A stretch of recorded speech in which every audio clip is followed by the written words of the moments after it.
guys, welcome back to the channel. My name is Jade Wolf and this here is Misha, our dwarf hamster.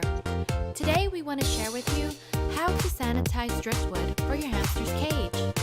But first we're going to watch her sniff the air and clean her little nose and her little fur face, and we're going to watch her clean her little eyeballs, and we're going to clean her little paws, and then she's going to, her little paws disappear when she goes down on all fours. And we're going to see her go to the next bin cage, and we're going to, sorry, thanks for getting me back on track, girl. I bought a couple of pieces of driftwood for my hamster's cage, a large one and a medium-sized one. As you can see here, they're a bit awkwardly shaped to sanitize, but I'm going to show you how I did it. Before we get started, we need to gather some supplies.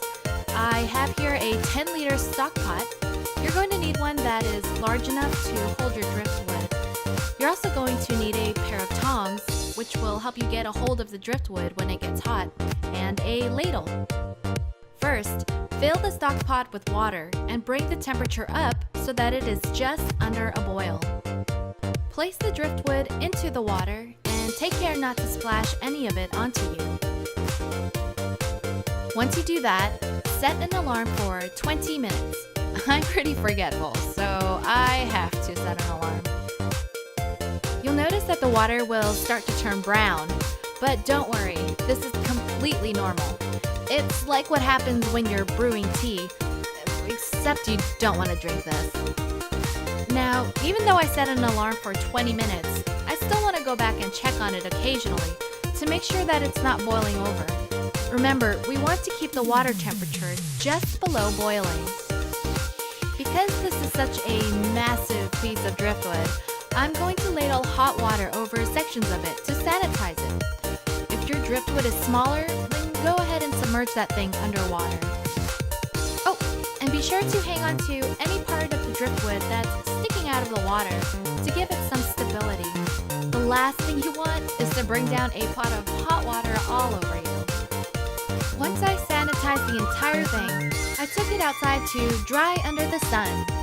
Even though the surface will feel dry when you take it out of the pot, at least the part that's not underwater, it will still be wet on the inside.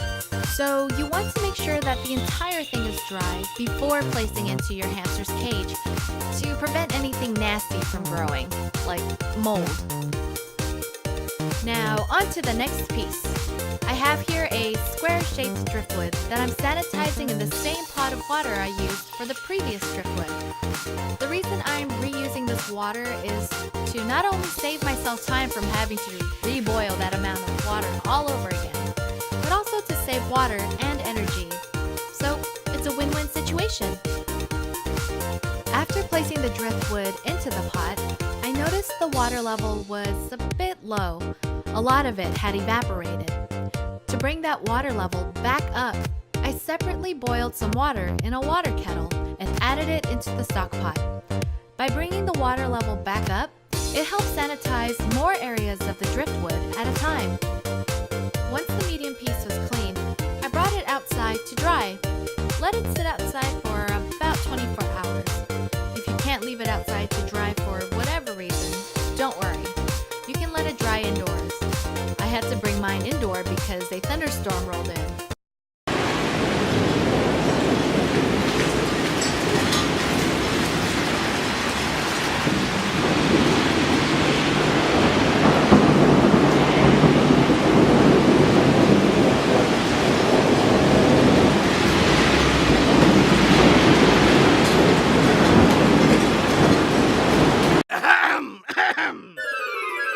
And now, back to the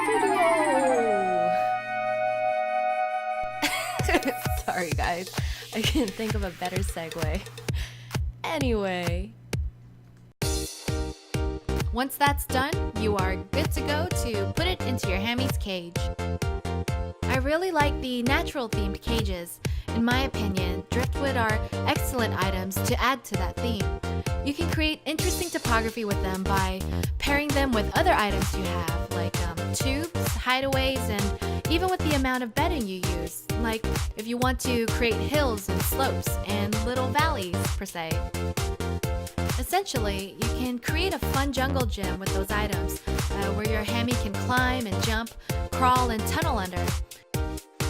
It also provides little nooks and crannies where you can hide treats, which rewards your hamster for exploring. Overall, it creates a stimulating environment for your hammy and helps break up that boredom as well. When we first got Misha, we got this piece of driftwood you see here. We would hide treats in the little holes in the driftwood. Since then, she's memorized where to find all the treats. So every night when she wakes up, she'll check all the special spots in her cage to see if we hid any seeds or millet. It's super cute to watch. She's also gotten really good at climbing all over the driftwood and leaping off of it. I'm pretty sure we have a ninja hamster now. Anyway, thank you guys so much for watching. If you have any questions or comments, please leave them below and I will get back to you. And if you enjoyed watching this video, please leave us a thumbs up. Thanks again for watching, and we'll see you in the next episode. Bye!